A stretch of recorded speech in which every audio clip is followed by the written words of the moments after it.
उन्होंने अपने करियर की शुरुआत करी थी एज अ केमिस्ट्री टीचर, फिर उन्होंने अपने यूट्यूब चैनल की शुरुआत करी आज से कुछ साल पहले। उनका जो यूट्यूब चैनल है उसका नाम है A2 motivation. Please give an energetic and warm welcome to the one and only Arvind Arora sir.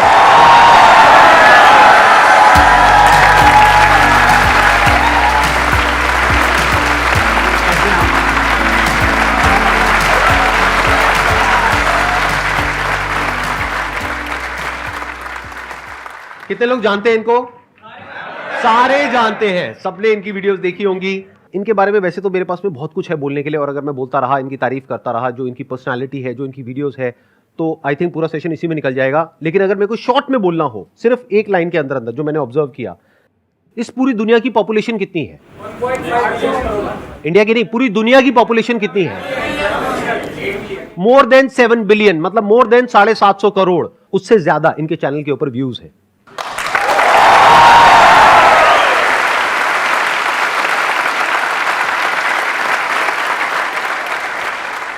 मशहूर होने की ख्वाहिश अब नहीं है मेरी, संदीप सर जानते हैं, बस इतना काफ़ी है।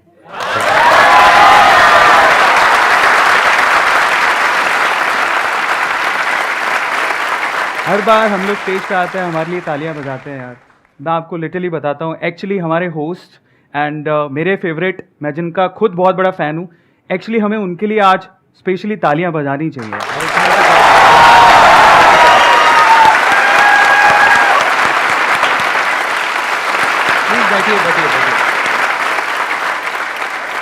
आज लेकिन इनका दिन है, तो आप जो भी पूछना चाहते हैं इनसे प्लीज आप बैठिए। इनके सवालों से पहले मैं एक लास्ट बात, उस टाइम नर्वस था सर। हाँ। मेरी दिली इच्छा थी कि मैं आपको गले लगाऊं, मैं आप ढंग से आपको गले लगाऊं। सर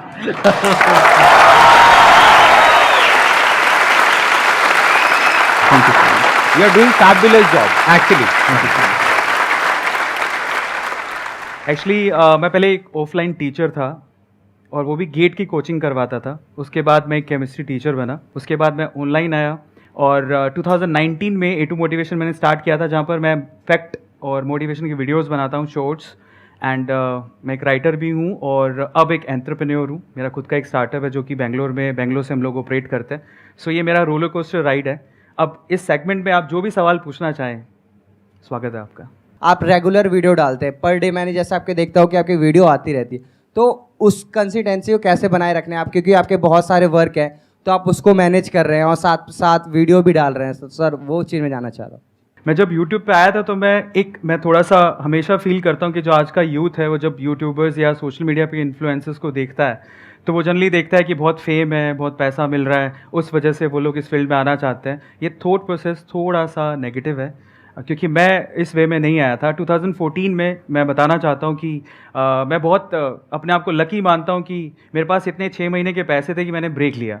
वो थॉट प्रोसेस बहुत इंपॉर्टेंट है, उसी के बारे में अभी बता रहा हूँ। वो 6 महीने का ब्रेक लिया, उसमें मैं खुद को एक्सप्लोर करना चाहता था कि मेरी कैपेबिलिटीज़ क्या है, मैं क्या करना चाहता हूँ। तब मुझे यूट्यूब की याद आई। मैंने कहा एक ऐसा प्लेटफॉर्म है जहाँ पे अगर मैं जो सीखा हूँ उसके अगर मैं एक वीडियो बना देता हूँ और उसे मैं अपलोड कर देता हूँ, तो मुझे अगर आप 10 साल बाद भी देखना हो या मेरे बच्चों को भी सिखाना हो कि देखो मैंने ये इजाद किया था जिसकी वजह से मुझे फैसिलिटेट किया गया था, मैं एक वीडियो अपलोड करता हूँ ताकि ये एक लाइफ टाइम तक सेव रहेगा। मैं इस वे से आया था। मुझे पैसा नहीं कमाना था, मुझे फेम नहीं कमाना था, मुझे अपने लिए वीडियो बनाना था ताकि वो सेव रहे, ताकि 10 साल बाद भी भूल जाऊँ तो मैं रिकॉल कर सकूँ। और जहाँ तक रही अपनी लाइफ को मैनेज करने की चीज़, अगेन वो स्केड्यूल पे डिपेंड करता है। अगर आप प्रॉपरली अपने आप को, अपने स्केड्यूल को मैनेज करोगे तो आप सारी चीज़ें कर सकते हो। पहले थोड़ा डिफिकल्ट लगता था क्योंकि पहले वन मैन आर्मी था मैं, अकेले ही खुद ही स्क्रिप्ट लिखना, खुद ही शूट करना, उसके बाद एडिटिंग में कहीं ना कहीं एक एडिटर था मेरे साथ में, बट फिर भी वहाँ पार्टिसिपेशन था। लेकिन अभी टीम हो गई है तो मैं थोड़ा टाइम मेरा बच जाता है, अगेन थोड़ा ज़्यादा ही बच जाता है, तो मैं उसमें थोड़ा बहुत एक बुक लिखी है मैंने, वो भी लॉन्च हो गई है, उस पर भी मैंने काम किया और फाइनली मैं अपने स्टार्टअप पे भी काम कर रहा हूँ। So it's all about your scheduling. अगर आप अच्छे से टाइम मैनेजमेंट, जो कि स्किल संदीप सर भी सिखाते हैं, अगर वो सीख लें, अपने आप को मैनेज करना सीखें, और सिर्फ लिखने से कुछ नहीं होता। आपने पेपर पे लिख लिया मैं इतने बजे उठूंगा, commitment is very much important. अगर आप अनुशासित हैं, कमिटेड हैं, तो आप आगे जा सकते हैं। और कई लोग अनुशासन को यानी कि डिसिप्लिन को भी एक अलग तरीके से देखते हैं। उसका रियल डेफिनेशन ये नहीं है कि किसी भी काम को रेगुलरली करना, नहीं, चाहे वो काम आपकी पसंद का हो या पसंद का ना हो, फिर भी अपने फ्यूचर के लिए, अपने आप के लिए, अपनी फैमिली के लिए, अपनी सोसाइटी के लिए नापसंद होने के बावजूद भी अगर आप उसे कंसिस्टेंसी से करते हो, रेगुलरिटी से करते हो, दैट इज कॉल्ड डिसिप्लिन।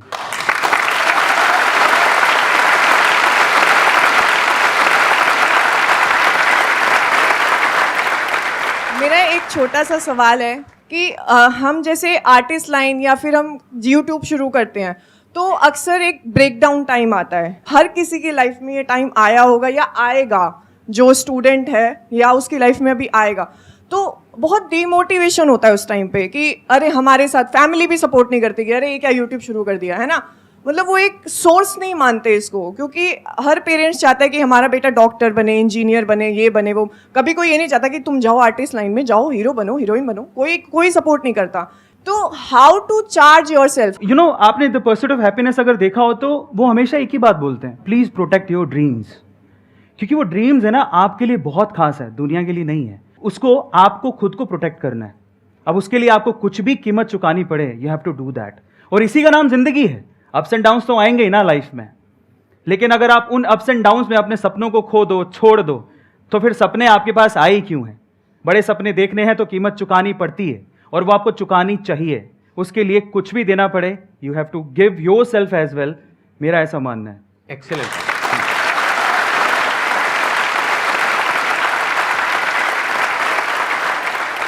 मैं आपको बताता हूँ कि ये बात है, जब मैं बहुत छोटा था, मेरे मामा, मेरी नानी, हम लोग सब साथ में बैठे हुए थे। तो मेरे मामा ने मुझसे पूछ लिया कि जैसे बाय द वे तू करना क्या चाहता है? मैंने कहा बहुत बड़ा आदमी बनूंगा। मतलब मैंने अपने आप को कभी कम आंका ही नहीं, लोगों के सोचने से फ़र्क नहीं पड़ता। मैंने बोला बहुत बड़ा आदमी बनूंगा, मैं बाहर जाऊंगा कुछ करने के लिए, इंजीनियरिंग करूंगा। तो मेरे मामा हंसने लग गए। ऐसा होता है जनरली, लोग फैमिली में होता है, आप लोग कोई ना कोई आप पे हंसा होगा। तो उस दिन वो हंस लिए, मेरे मामा उस दिन हंस लिए।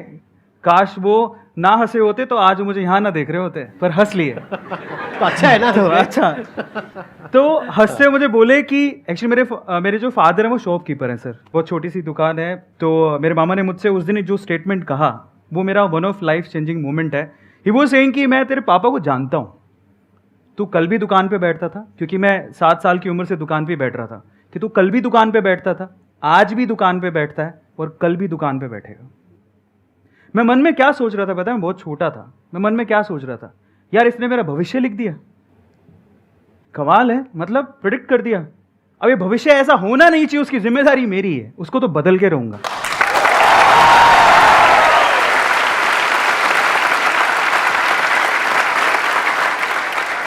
जब प्रॉब्लम्स आती है ना हमारी लाइफ में, तो हमारे पास में 2 ऑप्शंस होते हैं। एक है हम ब्लेम करने लग जाए अपने रिलेटिव्स को, फ्रेंड्स को, इसको उसको, सिचुएशंस को, लाइफ को, हर एक को ब्लेम करें कि मैं इसकी वजह से कुछ नहीं कर पा रहा। दूसरा ऑप्शन ये होता है कि जो भी आपको उल्टा बोल रहा है या आपको आगे बढ़ने से रोक रहा है, तो आपको गुस्सा आता है। जब कोई आपको उल्टा बोलता है, आपकी फैमिली में, फ्रेंड्स में, यहाँ पे वहाँ पे, मुझे भी बहुत बोला था जब मैंने अपना करियर शुरू किया था, इनको भी बोला था, सबको बोलते हैं। आपको ये समझना है कि अगर कोई आपको उल्टा बोल रहा है, आपको गुस्सा आ रहा है ना, आने दो गुस्सा। हाँ। बस उस गुस्से को चैनलाइज करो सही जगह पर। वही इन्होंने किया, और आज देखो इनके अंदर एक जोश है, एक आग है जो आप लोग फील कर पा रहे होगे, मैं देख पा रहा हूं।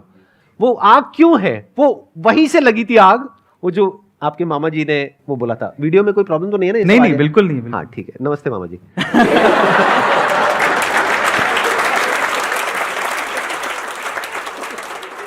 मैं आपसे पूछना चाहता हूँ कि how to be clear on thoughts, मतलब जो हम सोचते हैं और उसको इम्पोज भी करना है। और कई बार डिसीजन मेकिंग में भी हमें मतलब दिक्कत हो जाती है कि कोई डिसीजन ले तो लेते हैं लेकिन उसको अप्लाई नहीं कर पाते। बहुत अच्छा सवाल है।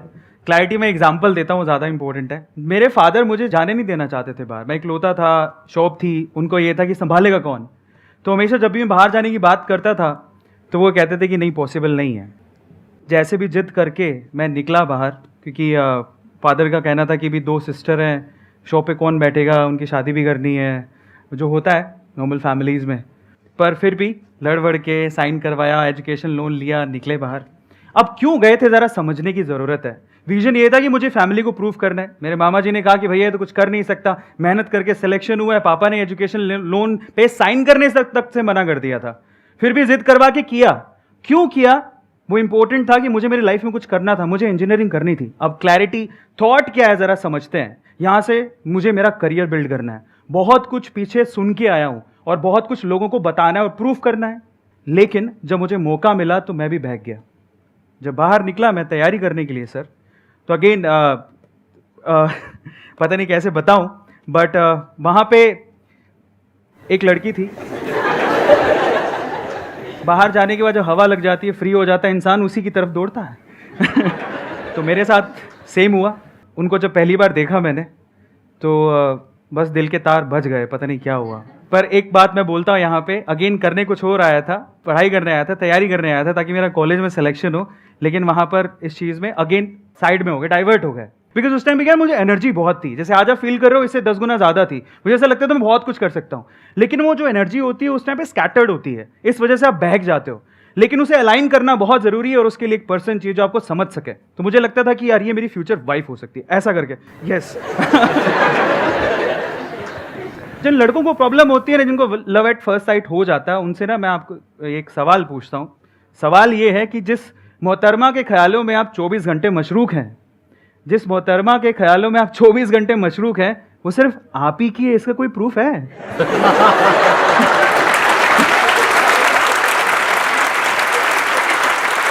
उसके आने का इंतजार करना, उसके जाने का इंतजार करना, उसे देखना, है ना? बिल्कुल होता है। 6 महीने मैंने खराब कर दिया, कुछ पढ़ाई नहीं की, मैं भूल गया मैं क्या छोड़ के आया हूं, किन बातों को यार प्रूफ करने के लिए छोड़ के आया हूं यार, वो सब भूल गया मैं। गलत बात है, पर बहक गया, कुछ नहीं कर सकता था। तो मैं उनके पास गया और जाके मैंने उनको बोला, मैंने कोई आई लव यू कुछ नहीं बोला, स्ट्रेट फॉरवर्ड बता रहा हूँ। और उनके पास बैठा, जाने का मौका मिला तो मैंने कहा मैं जा रहा हूँ। उनकी मम्मी को बोला पहले, तो मम्मी टकराई। मैंने कहा जा रहा हूँ तो मैं सोच रहा हूँ सबसे मिल लूँ, क्या मैं उनसे भी मिल सकता हूँ? मैं उनका बहुत बड़ा फ़ैन हूँ। वो फ़ैन इस वजह से था क्योंकि वो बहुत ही थोड़ा इंक्लाइंड थी स्पिरिचुअलिटी की तरफ, तो वो बहुत बुक्स पढ़ती थी। तो मैं गया उनके पास बैठा, मैंने डायरेक्टली उनको एक ही बात बोला, मुझे आपसे एक बात कहनी है। तो बोले क्या? मुझे आपसे शादी करनी है।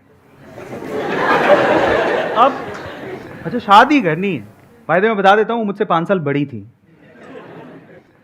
उन्होंने कोई रिएक्शन नहीं दिया। लास्ट में जब पूरी कॉन्वर्सेशन हो रही थी, सुनती रही, लास्ट में उन्होंने मुझे बोला कि एक बात बोलती हूँ, ध्यान से सुनना। मैंने कहा हाँ। बोले अपने माँ बाप के पैसों पे तुम यही करने आए हो क्या? स्टेटमेंट बहुत खतरनाक थी, दिल पे चुभ गई कि अपने माँ बाप के पैसों पे तुम यही करने आए हो क्या था। फिर उसने बोला कि तुम जब 6 महीने पहले आए थे ना, तुम्हारे बारे में बहुत सुना था कि तुम बहुत इंटेलिजेंट हो, अब क्या हो गया? फिर लास्ट में उसने जो बात बोली वो आप सब लोगों को सुननी ही चाहिए। अगेन मैं कह रहा हूँ, लड़कियाँ बहुत मैच्योर होती हैं।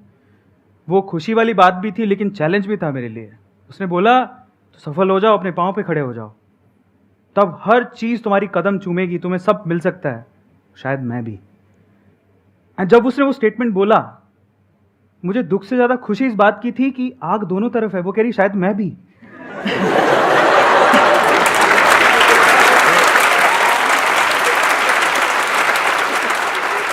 आज वो मेरे साथ है और मेरी सफलता में उसका पूरा हाथ है।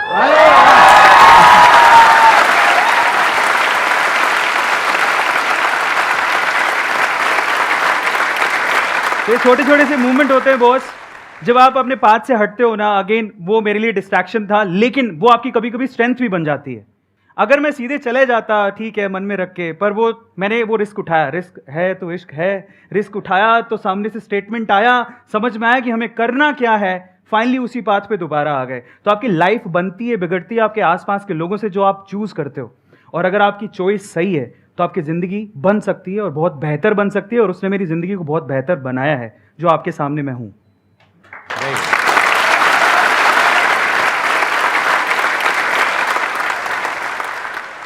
क्वेश्चन ये है कि आपने जैसे बोला कि दैट बर्निंग फायर होना चाहिए या कुछ है, अगर वो स्टिल एग्जिस्टिंग है, but being a special educator क्या रहता है कि हमारा तो वर्क है, but parents are also expecting more as compare to the main streaming student. तो that exertion on the existing job और वॉट एवर द करियर अगर होता है तो वो कैसे मतलब रिजॉल्व होगा? अगर आप करियर को चूज कर रहे हैं तो प्रॉब्लम ये होती है कि दूसरों की एक्सपेक्टेशंस क्या हैं, दूसरे क्या सोचते हैं, कौन सा करियर बेहतर है, कौन उस करियर में अच्छा कर रहा है, हम वो फॉलो करने की कोशिश करते हैं बजाय अपने पैशन को देखने के। मैं बड़ा खुश हूं इन्होंने कहा कि मैंने उस करियर को चूज किया, जनरली लोग जाते नहीं है। बहुत बढ़िया बात है यार, मानना पड़ेगा, बिकॉज आप लोग बहुत बढ़िया, बिकॉज आप लोग समझ लीजिए कि आपको जो शोशा वाली जिंदगी दिखती है ना, इन्फ्लुएंसर्स वाली, वो दिखने में अच्छी है, उसको मेंटेन करना हार्ड है। आप सिर्फ उनको देख के मत जाओ, आपका कोई पैशन या स्किल सेट है तब आप जाओ। और इंडिया को सिर्फ इन्फ्लुएंसर्स की जरूरत नहीं है, बाय द वे। हमें बहुत सारे फील्ड में, हमारे इंडिया में यूथ बहुत अमेजिंग है, बहुत।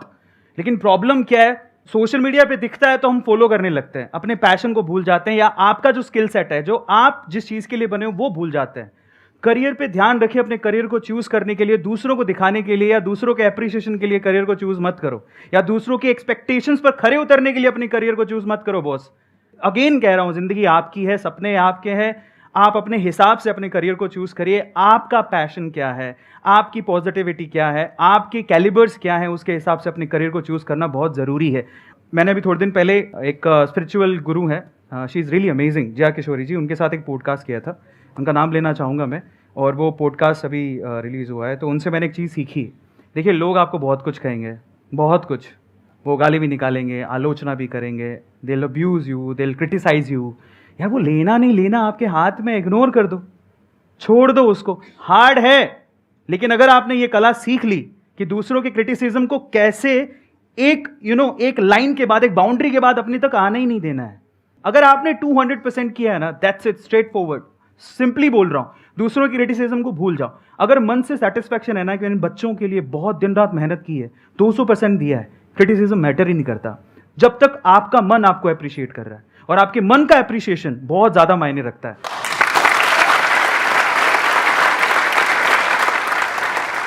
आप अपनी तरफ से ईमानदारी से अपना काम कर रहे हैं। आप किसके लिए कर रहे हैं? आप अल्टीमेटली उन बच्चों के लिए कर रहे हैं ना। अब उनके जो पेरेंट्स हैं वो नहीं समझ रहे, वो आ करके आपको उल्टा बोल करके जा रहे हैं, तो आपको गुस्सा आएगा। आपकी जगह मैं होऊंगा, कोई भी होगा, उसको गुस्सा आएगा। किसको नहीं आएगा? कोई इंसान अपने पूरे दिल से एक काम को करे, ईमानदारी से करे, अच्छी नीयत के साथ करे, उसके बाद भी लोग सामने से उल्टा बोले तो गुस्सा आता है। आई अंडरस्टैंड, बट इस गुस्से को यूज करिए उन बच्चों की लाइफ को और बेटर बनाने में। जैसे जब मैंने अपने सेशंस करने शुरू करे थे तो बहुत लोगों ने बहुत तरह से क्रिटिसाइज किया, मेरे को किया, इनको भी किया होगा, आई एम 100% श्योर। तो वो जो क्रिटिसिज्म है उसको मैंने यूज किया कि लोग उल्टा बोल रहे हैं ना, इसका मतलब कुछ उसमें सच्चाई भी है और कुछ झूठ भी है। तो पहले तो उसको फर्क किया, फिर जो सच्चाई है उसको यूज किया कि हाँ, आप जो कह रहे हो बात में उसमें थोड़ा तो दम है, कोई बात नहीं, अभी ये कमी है ना, इसको बेटर करता हूं, इसको इंप्रूव करता हूं, और बेटर करता हूं, और बेटर और बेटर और बेटर। अब वो 100% तो कभी भी नहीं हो सकता, मतलब ऐसा कभी नहीं हो सकता कि 100% पेरेंट्स आपके पास आकर के आपकी तारीफ करने लग जाए, ऐसा नहीं हो सकता। बट अब आपका टारगेट क्या होना चाहिए? 10 में से 9 उल्टा बोलते हैं, एक अच्छा बोलता है। आपका होना चाहिए इस 10 में से 5 लोग आए और दिल से आकर के आपको थैंक्स करें। तो उसके लिए क्या करना पड़ेगा? आपको और एफर्ट करना पड़ेगा, जो अभी कर रहे हो उससे और ज्यादा करना पड़ेगा, अपनी स्किल को और अपग्रेड करना पड़ेगा। अब वो आप क्या करोगे, कैसे करोगे, वो आपको पता है, क्योंकि वो आपकी लाइन है, हमें नहीं पता है। तो अगर आप वो कर पाते हो और उस तरह से आगे बढ़ पाते हो, तो सिर्फ अभी जिस स्कूल में आप पढ़ा रहे हो वहीं पर नहीं, आगे भी लाइफ में बहुत आगे जा सकते हो। अपॉर्चुनिटीज बहुत है, और उन्हीं लोगों के लिए है जो इस तरीके से लाइफ में आगे बढ़ते हैं। क्योंकि अगर उनके कहने पर आप रुक गए तो नुकसान किसका है? इसको ऐसे देखो, आपने कहा कि अब मैं अपना जो काम कर रही हूं ना, उसको अच्छे से करने के बाद भी कुछ मिलता तो है नहीं, मतलब अपना काम अच्छे से करने के बाद भी उल्टा ही सुनने को मिलता है, तो काम करना ही क्यों है? भाड़ में जाए, मुझे क्या फर्क पड़ता है।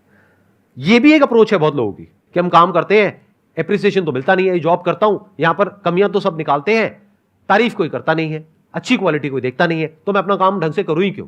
तो इसमें नुकसान किसका है? कभी सोचा है? शॉर्ट टर्म में चलो उस इंसान का नुकसान है, जो एम्प्लॉयर है उसका नुकसान है। लॉन्ग टर्म में किसका नुकसान है? एम्प्लॉय का, क्योंकि वो एम्प्लॉय वहीं पे स्टक हो जाएगा, वो बेकार हो गया उस कंपनी के लिए भी और कंपनीज के लिए भी।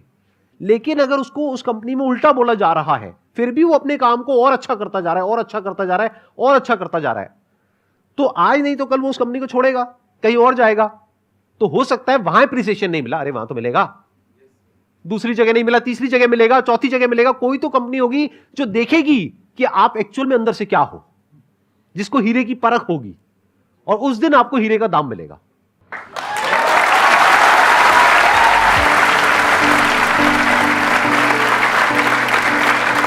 It was really a pleasure meeting you and pleasure talking to you. Thank you so much for coming. It means a lot to me Thank you so much. and to everybody here. Thank you so much.